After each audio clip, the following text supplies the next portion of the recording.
એટલે ગઈકાલે આપણે શૂન્ય પ્રમેય જે શૂન્યનો પ્રમેય છે એની સાબિતી સાબિત કર્યું કે આપણે જ્યારે કોઈ પણ એક સંખ્યા હોય એટલે બહુપદી એને પોલિનોમિયલ કહે છે એટલે પી વાપરે છે એક્સ એટલે ચલ કે કોઈ પણ એક્સ ચલ હોય કે એક્સની માથે 3 ઘાત વત્તા 5 એક્સ સ્ક્વેર વત્તા 3 એક્સ વત્તા 7 કે આવી રકમ હોય અને એને કોઈ બીજી સંખ્યાથી ભાગવાનું હોય કે એક્સ -3 થી ભાગવાનું હોય તો આ જે એક્સ પછી જે આંકડો છે આ 3 નો એને આપણે એક્સ ની જગ્યાએ આપણે જો મૂકી દઈએ આ માઇનસ જે 3 છે આ પી એક્સ ને બદલે p3 કરી નાખીએ તો એનો જે જવાબ આવે એ એની શેષ થાય એમ પ્રમેય કહે એટલે એક્સ ની માથે 3 ઘાત છે તો આ એક્સ ની જગ્યાએ આપણે 3 લઈ લઈએ તો આ 3 ની માથે 3 ઘાત વત્તા 5 ગુણ્યા આ એક્સ ની જગ્યાએ 3 મૂકીએ અને 2 ઘાત વત્તા 3 ગુણ્યા 3 વત્તા 7 આનું જો આપણે સાદું રૂપ આપીએ તો જે આવે એ એની શેષ આવે હંમેશા એટલે ટૂંકમાં એટલે આપણા લાંબો ભાગાકાર કર્યા વિના આ રીતે આપણે મૂકી શકીએ એમ શેષનો પ્રમેય આખીએ છીએ એટલે 3 તેરી 9 તેરી 27 3 તેરી 9 પંચા 45 વત્તા 9 વત્તા 7 આ જો કરીએ તો આ જે 9 તેરી 27 અને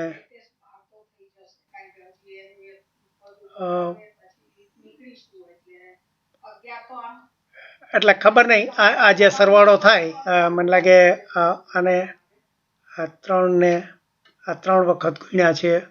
વત્તા આ 3 ને 5 વખત ગુણ્યા છે પછી આ 3 ને 3 વખત ગુણ્યા છે એટલે વત્તા 7 આવી રીતે કરીએ તો 5 ને 3 8 ને 3 11 11 તેરી 33 વત્તા 7 એટલે 40 થયા હવે આ જે પ્રમેય લીધો એમાં એને શું કીધું કે આપણે x - 3 છે એને x - a તરીકે આપણે દર્શાવી શકીએ એટલે કે ગમે તે આપણે બીજગણિતનો દાખલો હોય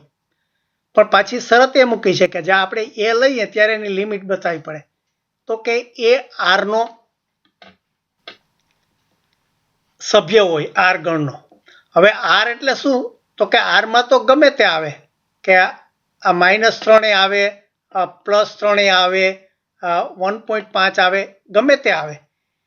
તો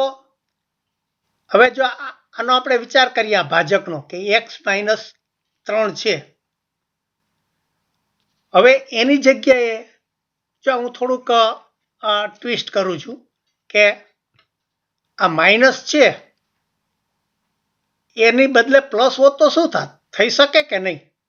ધારો કે આ x - 3 છે એને બદલે મારે x + 3 થી જો ભાગવા હોય આ મારો ભાજક લેવો હોય આ ભાજ્ય છે અને આ ભાજક છે તો ભાજકમાં આ x - 3 એટલે કે ગમે તે આ એની જગ્યાએ જે હોય એ તમે એ મૂકો આ ભાજ્યમાં તો એનો જવાબ આવે એ શેષ આવે તો આ મારે માઇનસ છે એને પ્લસ કરવા હોય તો હું આને આમ પણ કરી શકું આ x + 3 છે એની જગ્યાએ હું જો -3 કરું આ રીતે મૂકી શકાય આ x + 3 છે x + 3 છે અને આ રીતે હું આ x -3 કરું તો જો એનો જવાબ પણ x + 3 જ આવે એટલે એનો અર્થ આને હું જો આપણા જે પ્રમેય પ્રમાણ મૂકવું હોય તો મારે x - a કરવું હોય આપણે નિયમ છે કે x - a કરો તો એની કિંમત તમે મૂકો એ મૂકી શકાય તો અહીંયા શું થાય તો હવે આ એની કિંમત શું થઈ ગઈ તો કે -3 થઈ ગઈ પેલા જે 3 હતી એટલે એની કિંમત -3 આપણે લઈ શકીએ કારણ કે આપણે કીધું તો કે એનો એ આરનો સભ્ય છે, એટલે પૂર્ણાંક ગમે તે હોય, ધન પૂર્ણાંક હોય કે ઋણ પૂર્ણાંક હોય, એટલે આપણે આ ભાજક છે એમાં માઇનસ જ હોય એવું જરૂર નથી, પ્લસ પણ હોઈ શકે. એટલે પ્લસ માઇનસ ગમે તે હોય, પણ આપણે એનું સ્વરૂપ ફેરવવા માટે જે એની સંખ્યા છે એને આવી રીતે કરી શકીએ. એટલે ચાલો આને આ વસ્તુ આપણે હવે જો હું આ રીતે ગણું કે મારે આને x+3 થી ભાગવા છે, માઇનસ થી નહીં, તો હવે એની કિંમત શું આવી? તો કે એની કિંમત -3 આવી. તો હવે આ px ની જગ્યાએ આપણે આ pa કરવું હોય તો શું થાય? તો કે આ p -3 એની જગ્યાએ -3 મૂકી શકાય. હવે આ -3 મૂકીએ તો એનો અર્થ શું કે આ px માં જ્યાં x છે અહીંયા -3 આપણે મૂકતા જવાનું. -3 એની માથે 3 ની ઘાત વત્તા આ 5, આ -3 એની માથે 2 ની ઘાત વત્તા આ 3, આ કૌંસમાં x ની જગ્યાએ -3, આ વત્તા 7. આ તો એની શેષ આવે, એટલે પહેલા નિયમ પ્રમાણે. એટલે આને જો આપણે કરીએ તો આ 3 તેરી 9 તેરી -27 થાય, આ વત્તા આ 3 તેરી અહીંયા પ્લસ 9 પંચા 45 થાય, અને અહીંયા આ -3 તેરી 9 થાય, આ વત્તા 7 થાય. એટલે આ જે કિંમત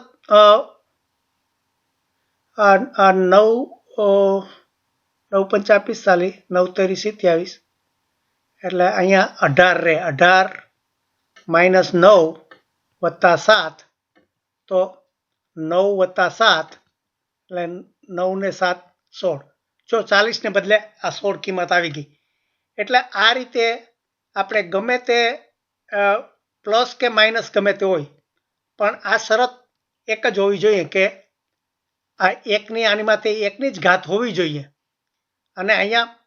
આ જે આંકડો હોય એના માથે બીજો કોઈ ઘાત ન હોવી જોઈએ. આટલા નિયમના અનુસાર આપણે પ્લસ માઇનસ ગમે તેનો આપણે જે શેષ શોધ્યું હોય તો આ રીતે સીધી રીતે આપણે શોધી શકીએ. હવે આપણે જે ભાગાકાર છે એનું આપણે શીખાતા બધા સોપાન, કે જો આનો ભાગાકાર કરવો હોય.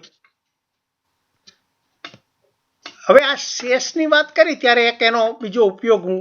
થોડો કહી જાઉં કે આના બધાના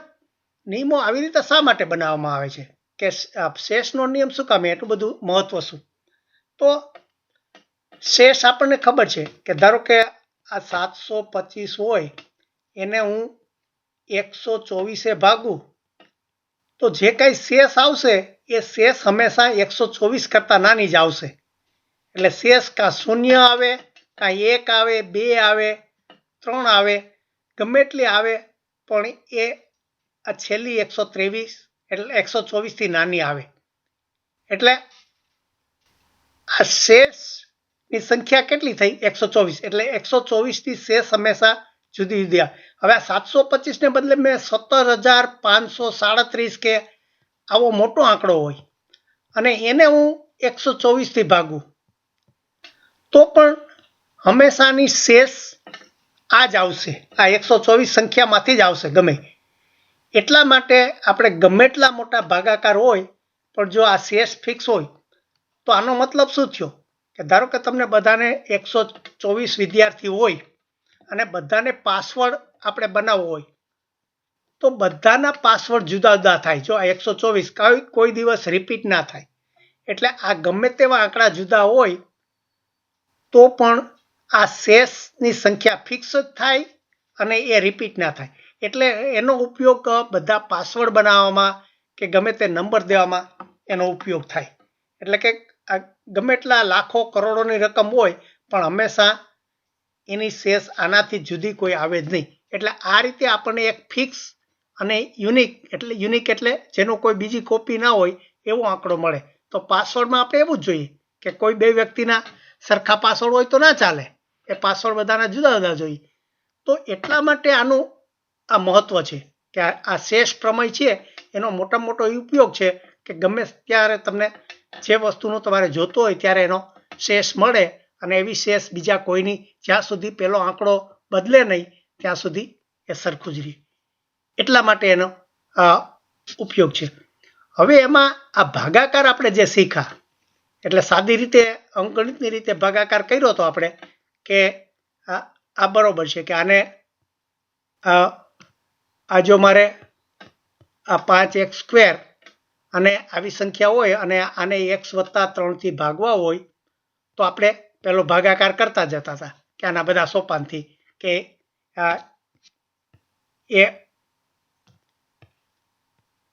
આ x ને પહેલા લેવાનો x માથે 3 ની ઘાત છે તો આને x માથે સ્ક્વેર ગુણવાના અને આ x² થાય અને પછી આ x² ને અહીંયા આપણે આ બાદ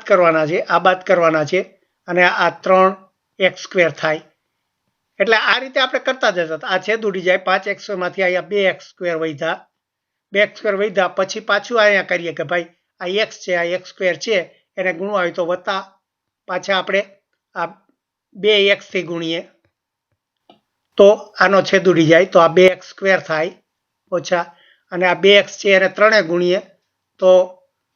અહીંયા એને પાછા બાદ કરવાના છે એટલે આ 3 ગુણ્યા આ 3 દુ આ 6x થાય. પછી આ 3x ને આપણે નીચે ઉતાર લીધા હોય તો આ છેદ ઉડી જાય. આ 3x માંથી -6 થાય તો -3x વધ્યા પછી પાછું જોઈએ કે આ 3x ને x ને તો આને ગુણવા હોય તો આ -3 થી ગુણીએ આપણે તો આ +3x થાય અને પછી આ 3 અને -3 ને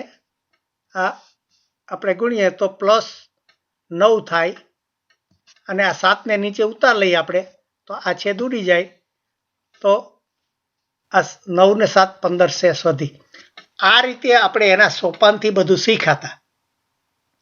એટલે જેવી રીતે અંકગણિતના ગણીએ એવી જ રીતે પણ આપણે આ શેષ સીધી મેળે આપણા શેષના પ્રમેય પ્રમાણે તો આપણે ભાગાકાર કરવાનો. પણ જો ભાગાકાર કરવો હોય તો શું? તો આ એક જ રીત છે. આ જે રીતે આપણે લાંબા ભાગાકાર ધારો કે 4 5 છે એ બધું લાંબુ કરીએ તો કે ના એનો એક શોર્ટકટ છે. હવે એ શોર્ટકટ તમારી ચોપડીમાં નથી આપ્યો પણ હું સમજાવું છું. પણ અહીંયા આપણે એક સેશન પૂરું કરીએ અને પછી લઈએ.